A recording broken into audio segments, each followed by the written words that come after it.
Hello. This is the 66th Test from the Future, an experimental podcast from the year 2222, which we are sending from our present to yours. My name is Dirk. And my name is Simon. And we're putting the past in podcast.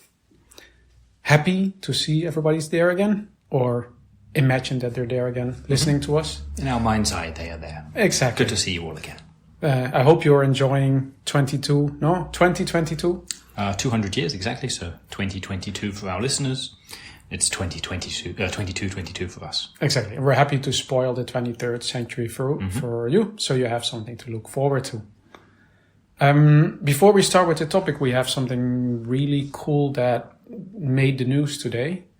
You want to tell our dear listeners in the past what it is? I do, yeah. The exciting thing is that Sol is having a contest, and the winner wins a trip to Jupiter, and that includes visits to 3 of the moons.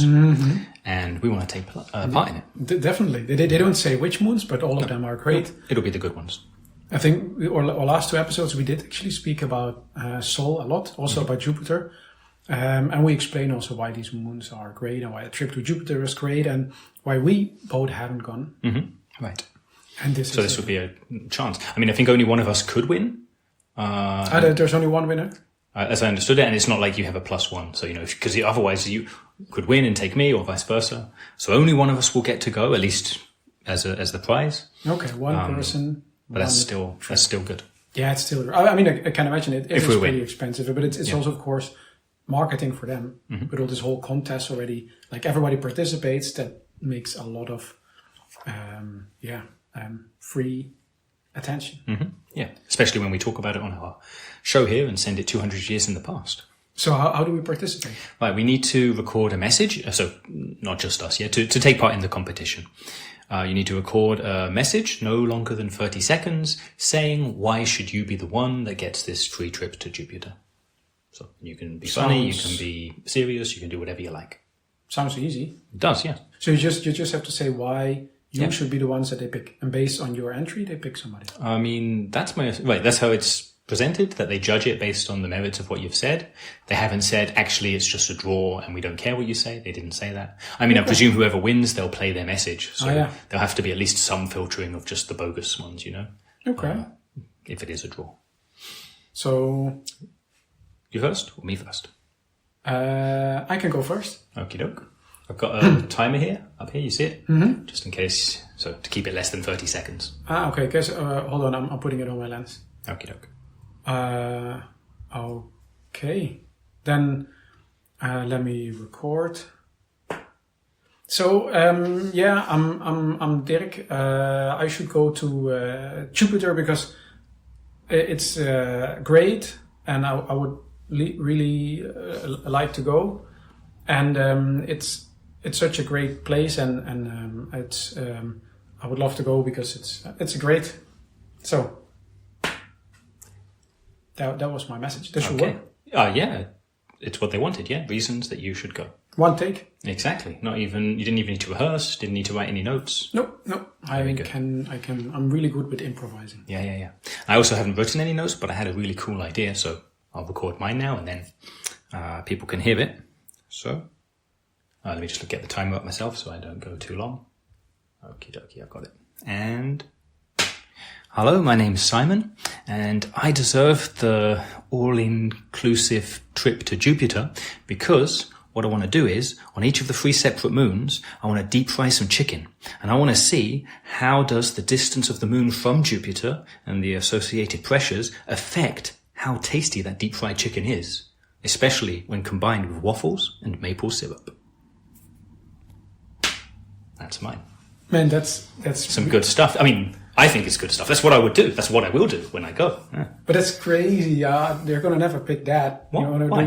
Deep fried chicken. Yeah, that's what Jupiter's well known for. But like I say, I want to do a bit of experimentation, not just always fry it in the same place. Oh man, I don't know if they're going to take that seriously. Well, we'll find out. Okay. When's the drawing? Or we don't even know. When I say drawing, when's the result announced? I don't know. Indefinite point in the future. I will let you know. Yeah. we'll let our listeners know too. Exactly. Okay, but the actual contest of the episode today is Content or? Content? What did they say? Contest. I see it. We maybe in the future we'll have a contest here on our own show, but not today. I still had the contest Yeah. in my mind. Okay, cool. The content is actually the lifespan that we have in the 23rd century. Right. We've mentioned before we live much longer than people did 200 years ago. But the reason we bring it up because you recently turned, can I tell them? Mm-hmm, you can. 110 years. Correct. I think we may have mentioned our ages before. So exactly, I was 109. Now I'm 110. Exactly 50 years older than I am. Mm-hmm. Yeah, it worked out nicely that way. Well, not to the day, yeah, but exactly. Well, if with such a long lifespan, days don't really matter so much anymore. Yeah. Right. And so just in case people haven't heard the previous episode, so I'm 110 and you're 70 years old. Yeah, exactly. And I think 70 wasn't such an unusual age 200 years ago for people to reach. 110, I mean, there were people that old, but it's more unusual, or at least was more unusual 200 years ago. But for now, that's totally normal. Like the average lifespan's 151 years. So, okay, I've only got 40 odd years left, but that's still a fair amount. But it's also increasing, right? So right. By the time I get to 150, probably it's up to 170, 180. Something like, wow, 180, that sounds like... I now almost like I'm almost halfway, so I've got a pretty good stretch covered. I'm halfway. I can basically kind of map out what's still in store for me. But by the time I get there, they prolong the... It does change it, or it can change your plans, depending on what you plan, But exactly, if you plan, okay, I'm probably going to live until here, and then all of a sudden you have 50 or 40 or however many more decades, years or decades beyond it, okay, you hopefully don't plan with the assumption that you will not be around, because maybe you will be. It's basically when you have a fridge full of food and basically I have 2 more days left, so I'm eating all the food and then... like before going on holiday or something. Yeah, exactly. And then, I have 1 more week, I have no food left. At the moment I'm planning with 151. And that's already pretty... There's still 80 years to go for me. I have no idea what to do in those 80 years. Sure. So you're 110. Do you feel old? Nope. Basically feel the same. It's like when you're younger, going from maybe, 29 to 30 or 39 to 40, maybe it feels a bit more momentous. At this point, whatever. I've been over 100 for, now 10 years. It does not feel so different to go from 109 to 110. It's also the moment, as far as I understand, where you're starting to feel old is pretty close to the end. Yeah. Right. It's it used to be 200 years ago, there would maybe be several decades of really feeling bad, depending on how long you lived, but toward the end of your life, And now it's a much better quality of life while you're alive. Yeah, and I like that. Yeah, it's what cyborg chips do. Yeah, exactly. They keep us healthy, and during the life, it's not just that they start fixing things at one point, they basically prevent them from appearing. Yeah. So they take care of the issues as like when they're in early development, so that they don't get so bad as they used to. And also prevent them from happening in the first place. So like we know like this particular situation causes a particular disease to start later on. You basically make sure that you don't actually get there, get enough nutrients, whatever. Yeah. But the reason we wanted to bring up this whole long lifespan thing is that it slowly has changed the way we see the world around us. And of course, we've lived long enough to even notice some of these changes. Sure, and especially because, like you say, it's gradual. So myself being older than you, one thing, for example, is maybe long ago, people would have children when they were in their early 20s, then later in their early 30s, then later in their 40s, and so on and so on. And so by now, I think the average is people don't have their first child until in their 60s. But people who are my age, when we were younger, it was when you were in your 40s. So the generations are closer together. Yeah. And so by now, with most people living so much longer, a family won't be, well, it definitely won't be 2, but it won't be 3, won't be 4, will often be 5, 6, maybe even 7 generations, all still alive, all able to, celebrate things together, do things together. And also, it makes for really big family gatherings, family parties. Most definitely. It's not just you and your siblings and maybe some cousins.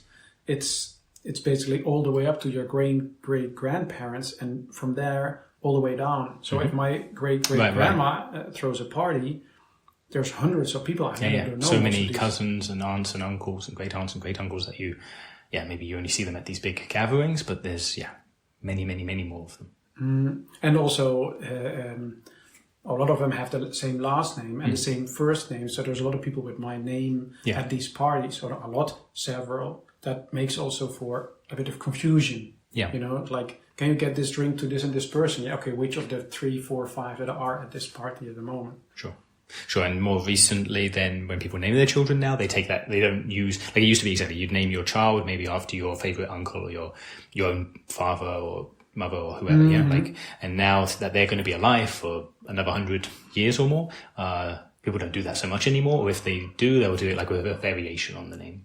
And it's not a variation that then also their parent uses as like a nickname. Yeah, that's true. But it just makes... But that doesn't help all the people who've already been born and named. And it's also because these families are so big, it also puts a bit of stress on party invitations. I mean, it sounds a little bit strange, but when my great-great-grandmother throws a birthday party, she expects everybody to show up. Mm-hmm. But my great-grandmother as well, and my grandmother as well, and my mom as well. Mm-hmm. And they expect everybody to show up because, descendants, that's what you do. Sure. But that's a lot of people. Because I have 2 parents. Both of my parents have 2 parents. They all had 2 parents. So there's, I don't know anymore exactly how many. What kind of things do your family like to celebrate? Like, is it always just birthday? I mean, what kind of things? Most of them do garden parties. And this is, of course, through teleporters. It doesn't matter where everybody lives. And you can decide relatively spontaneously, where do I have it? So actually a few weeks ago... Right, it's more about reserving the time. Like all the people reserving the time that they can. Exactly, and it's always on the day itself because everybody always has time for a party. The last one was, for example, in Bristol. And there was a really great garden that they rented and everybody came. But if it would have been raining... we would have went to, Durban or anywhere, somewhere where it wasn't raining. And it's raining a lot in Bristol, to be honest, but it wasn't when we were there. Yeah. But that's what our families do. Do you have the same big family parties? Yeah, I do. I have 4 siblings, and by now, of course, they have all had many children, many generations and so on. What was I going to say about it? Right, we celebrate birthdays, but we don't do it every year. I mean, for sure, for the children we do, but once you're in your 50s, okay, how about every 10, 20 years? Round numbers. Yeah. So that helps with organizing, because at some point, if you have so many family members having birthday parties, if everyone's doing it, and you have more than 365 members, I mean, there'll obviously be some people on the same day, but at some point, maybe you don't even have a day in the year where you aren't booked for a party. So it's a bit kinder to space them out that way. But it's I like that solution because for me it's not just the actual attending of the party, but giving a gift. Mm-hmm. So it's not just that. So I mean, at least in my family, we don't do that anymore. The children, of course, yeah, but like once you're an adult, you're fine. It's for us. It's actually the other way around. Mm-hmm. Just 4th generation and up. Okay, because the older. Because then it's kind of like there's less of them. Yeah, and also because it's maybe a bit more of an accomplishment. You get to 60, whatever, everybody gets to 60. If you get to 120, that's actually pretty good. I see what you mean, yeah. And so... Well, sure, with the celebration being every 10 years in my family, I mean, they are much more, yeah. Larger, more extravagant than if they were every year. And it's not just a challenge of actually getting a present or what can I even get somebody who turns 120 or 150, but... what we do is we all chip in. Right. Everybody chips in. One person buys something. But you won't believe what an organization that is. Just gathering all the... of course, like everybody can just wire their money to a certain central location, but everybody wants to have an idea. But nobody actually wants to get the present or have the present printed or stuff like this. That's definitely... I like it. And the garden party that they threw... recently was great, but I could definitely do with less birthday parties. Sure. I think in general what could be worth mentioning is retirement. Mm-hmm. Yeah. So, I mean, it was already the case 200 years ago that so a better way, I guess 400 years ago, maybe people lived to like maybe 30, 35 years of age and then died. So there wasn't so much beyond you worked and then you died. And then, I don't know, 200 years ago, maybe you maybe still had to do that if you didn't have enough money saved. But in principle, you could work, say, until you're 50, and then you could be alive again for another 30, 40 years if you had the money for it and not have to work. Yeah. And sure, now living to over 150, no one wants to work all the time. And there's much less of a need for it with so many things being automated and taken care of in other ways. So people do not need to work as long, or do not work as long, weeks. So 3 days a week is the standard. Exactly. And also not that it's taking up the majority of your life, you know. And I think also in the past, people kind of lived to the point where they could finally retire and start enjoying their lives. Right. But in our case, but at that point, then their body is, depending what age, but often they would have then medical problems because they retired when they were 70, maybe. And also in our case, it's retirement feels like a bit of a demotion, where you are no longer considered to be suited for working. Right. And of course we have 3-day work weeks. Sometimes we have big sabbaticals. It's retirement is actually kicking in really, really late. It's basically the point saying, don't bother, we'll take care of it. Sure, and retirement's not till you're very old. More often it's that you'll have several careers. So you'll work in a field for 10, 20 years. You'll work your way up. You'll do some good stuff. And then, hey, okay, I'm going to leave this field now, take a sabbatical for 10 years, do something else when I want to work again. Like a completely different field. Actually, I have one cousin. He does robotics. He's been doing that his whole life. Oh, wow. Never the same, not like different aspects of it, but the same type of robotics? He's doing different things, but still within robotics. It just has how robotics evolved. His assignments evolved as well, but he never went on to do something different. Right. And that's... that works when the field itself is changing so much. Yeah, true. But it's basically the only example I have of somebody never actually... except when you're really young, of actually changing career. I think that's pretty standard. If you're doing something for 20 years, people are going to ask, what are you going to do next? Right. And not anymore, how's work? Right. They almost feel that they're worried if you're doing the same thing for way too long. I'm now an ethics advisor, but that's not how I started out. No. I think what I like really about the working is that we take a lot of time doing everything. That's how I feel. Yeah, there's no rush. Exactly, and that's so both with work as well as with life in general. I don't think we actually accomplish more than maybe our listeners. I can imagine not. No. Maybe we get... there's less to accomplish. Accomplish is maybe the wrong word, but there's less busy work to do compared to 200 years ago. And also less, on the one hand, less need to accomplish things. It's more of occupation, just something that you do. And with everything in life, that is, if I enjoy it, I do it. If I don't enjoy it, I do something else. So there's less of a pressure to fit in a certain mold, Yeah. Not 5 days, so many hours until this particular age. No, kind of whatever. Things get done either way. And the work-life balance is much more in focus. Yeah. With a 3-day work week, you're just over, but the majority of your time is not working. Not in your job anyway. I think we have a few listener questions. I put some listener questions at the bottom that we don't have to get to it now, but they cover the study topic that I previously mentioned. So we can maybe go into detail when that comes up. I think what's maybe interesting to mention is we mentioned families before, and people get children and people have grandparents and so on.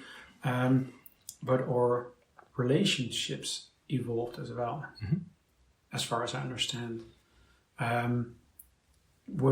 Sure, it's not. Some people do get married at some point and stay together until they die, but that's much less common than it used to be because people live so long. So they'll be together for 30, 40, 50 years, and then they'll have grown differently, and then they'll move on to new relationships. Exactly. People do different studies, different work, live in different parts of the world. Things just change regularly. And it's basically if you have nice, cool jacket. You can wear it for 10 years and maybe 20 years, but at one point it's like, I would like to try another jacket. And that's the same with relationships. I mean, a bit different, but sure. Yeah, okay. So from a jacket, I mean. Jackets are not relationships. That's true, but... When it's more, so you'll come back to the same... So someone, maybe you... not just romantic relationships, yeah, we're also talking friendships, business relationships, colleagues, I mean. You'll work together for 20 years maybe, and then you won't see each other for 50, and then you'll come back together. You happen to meet each other again, and then, hey, we know each other. You still, presume, in the best case scenario, you still like each other, you just haven't seen each other because you've been busy with other stuff for 50 years. But then you can come back together.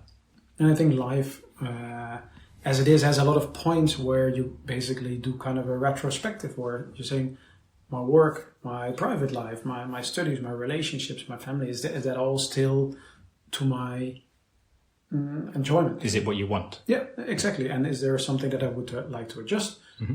When no, just keep on doing it. And when yes, then maybe consider a different study, different relationship, things like that. Or no relationship, or... Of course. Yeah, I like that. Flexibility. And especially because, I mean, it seems so much more stressful when it was the case that the expectation was that you would sort of get married and then whatever happened, stay together until you both died, or till one of you died, I guess. But which, when both people wanted, of course, sounds good and is good. But when one or both don't, that sounds very stressful. I can just imagine when you get married at 40 and you know you're going to die at 70. Okay, that's 30 years of pretty cool time together. So planned. like the food in the fridge, you plan ahead. You pace yourself accordingly. Yeah, exactly. So the coming 30 years, give or take a few years, we're going to be together and do cool things. But if you're saying the coming 130 years, holy crap. 130 years, that's a whole lot of time.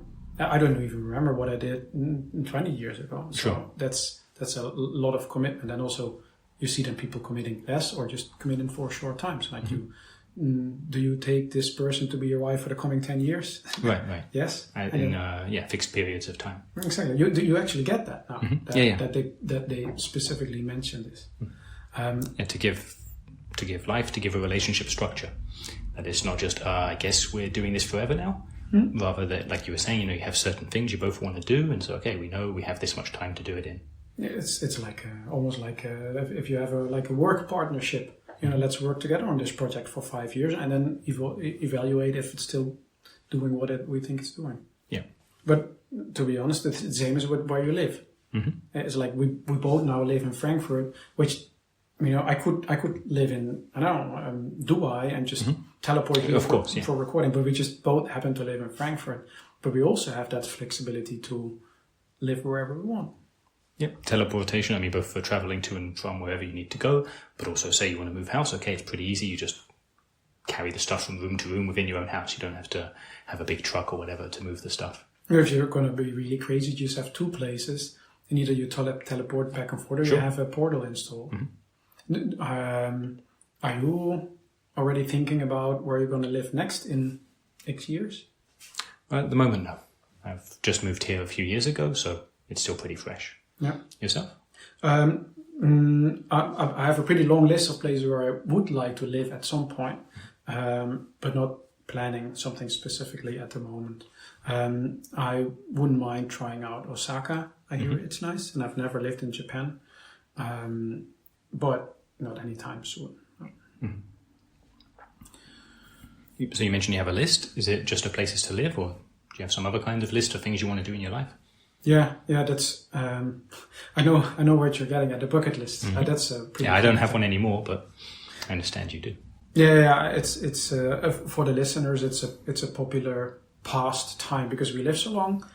It's become pretty popular to have bucket lists, but not just 10 cities I've visited or whatever, but a bit more detailed. I'm working now on the 50 river one. You know which one I'm talking about? No. It's basically 50 rivers that you should have dipped your toes in. Okay. And that sounds easier than it is because, of course, with teleportation, you can go wherever. But not every river is really easy to dip your toes in. They're not saying swimming. So once your toes get wet, that's it. You can mark it off your list. And, of course, there's nobody checking So you can just pretend you did it, but that's not the whole. I mean, you're doing it for yourself anyway, so that'd be kind of strange. Exactly. So, and then some rivers are easy, but some are really hard. The Colorado, for example, everybody knows that. It's not so hard it's not so easy to get your toes in the Colorado because it's a pretty damn long river. And if you go there and you go to the wrong place, there's no way you can actually get to the river. Right, to get down to it. Exactly. It flows through the Grand Canyon. Imagine teleporting there and then seeing the river down there. Good luck dipping your toes in that. But I managed that, but I'm on 17 now. Okay, yeah. So you've still got some to go. But I finished the tofu one. Nice. That was eating tofu in every country of the world, yeah? Yeah. But half of them I did during one holiday. Like a holiday where you went from country to country to country? Exactly. It was a really expensive one because I basically teleported. I did Africa and part of Asia within one holiday. But of course, what I did... After you started, like between the time you started and finished, did any new countries come into existence or ones that you were going to go out of existence? Alaska. That was founded after I started. Basically, it was still part of the United States when I started. And while I was doing it, it became independent. Yeah, exactly. So, but of course, I just then went there. But it's the whole thing, like you go through a bucket list, but when later something changes, it's suddenly marked as unfinished, although you actually had it finished at the time. Yeah. So you can either live with that or just kind of like... I mean, you can say which version of the bucket list you did. Exactly. Or you can say, okay, I'll just go to Alaska, eat some tofu there and then have that off the list. But what I did is teleported every time to a border checkpoint. So you could do at least two at the same time. Exactly. It was Gambia and Senegal. I went to the border between Gambia and Senegal, had some tofu, crossed the border, had some more tofu. And it's the trick is not the actual visiting of the countries. The trick is eating the tofu. Right. So it doesn't have to be a different dish of tofu. It can be the same dish. Like you're saying, you're standing on the border. You don't have to go to two separate restaurants. It can be, but that holiday when I was doing that, I ate a whole lot of tofu. Sure. And after I had done half of Africa, I really had enough of tofu. I can't recommend that one. The toe dipping one is actually pretty cool. I mean, you were trying to compress it into a shorter amount of time there. Yeah. Some people they decide to spread it out over many, many decades. Do one country a weekend or something like that. Yeah. Okay. Shall we go to the listener questions? Yeah, let's do that. Shall I read them and you answer, or how do we want to do it? I mean, you read the first one. Okay. I can read the second one. Maybe both cases we're both answering them. Sure. This one is from Mary. She says, Guten Morgen. Quick question. If you have teleporters, why on earth do you live in Germany when you're not even German? Love the show. Cheers from 2022. But I see what you mean now. This question and the next one are basically asking the same kind of thing, yes? I can read the next one and then we can basically both answer them together. So Jonathan Narvez asks a similar question and he says, a few episodes ago, you mentioned that you met when you studied together. Where was this and how come you both live in Frankfurt now? So I think we mentioned before where we studied, yeah? In a previous episode? So I think so. Yeah, Bangalore. Yep, exactly. We studied in Bangalore. Where we met. But we didn't actually live there when we studied. Right? No, that was just where we went for lectures and exams and stuff. But that's how we met, exactly. But that's a pretty long time ago. So we've stayed friends, but we've done a whole bunch of different things since then. You want to mention what you did? Yeah. So the reason I'm in Frankfurt is that I most recently I studied Lego design here. True. I think that's what you did before the sabbatical? Correct, yeah. So, and then, I didn't live here then, I was studying it here, and then I was living elsewhere, but then now I'm here, like on my sabbatical. I liked it so much while I was studying here, I came here for my sabbatical. For me, I went to Dubai after Bangalore. We both studied in Bangalore, but I think neither of us then actually worked in that field, right? We both continued studying. And then I went to study ethics in Abu Dhabi. Yep. That's the ethical capital of the world. And I'm not sure if this was already the case 200 years ago. But right now, they're basically, if you want to study ethics or work in ethics, Abu Dhabi is basically the place to go. Yeah. But then later, when you mentioned Frankfurt, when you studied here, and I visited you, I really liked it. So then, because I did actually live in Abu Dhabi. Right, when you were studying there. For not too long, and then moved to Frankfurt. But I still occasionally go there because I'm actually working as ethics advisor at the moment. Right. Yeah, but actually, because I didn't have that job when I came to Frankfurt, but then I got into, well, okay, that's a whole different story. That's a different question, right? They didn't ask that. Exactly, they didn't ask that. I'm not answering. Then I think the first question, Marie, she asked, why on earth, from the tone, it's like, why would we live in Germany and not somewhere else? At least in my case, I mean, I grew up in England, and it's much less gloomy here. So in England, I mean, the whole of England is mega city 1, coast to coast city, and it's really kind of grim. So it's much nicer to live here in Frankfurt. For me. For me, it's the climate. It's super mild. The winters aren't too tough, the summers aren't too hot. And whenever you are in need of something, let's say briefly, you can teleport there, but it's where you want to be permanently. That should be the best combination. And other places are too hot or too cold or too windy or too rainy. Germany is just nicely average. Yeah. Okay, they were nice questions. I hope we answered them to their expectation. Hopefully we did. I'm going to tell people how to reach us. Good point. Listeners to our podcast, we'd like to know that you heard this, that we successfully sent it back in time 200 years or however many years. Please email us at michaellasagna5@gmail.com and put the number 66 in the subject so we know you're responding to this one. And if you have any questions, of course, like you just heard, you can ask us questions in those emails as well. Okay. Well, it was nice imagining you listening to us. So see you in 200 years. Bye-bye.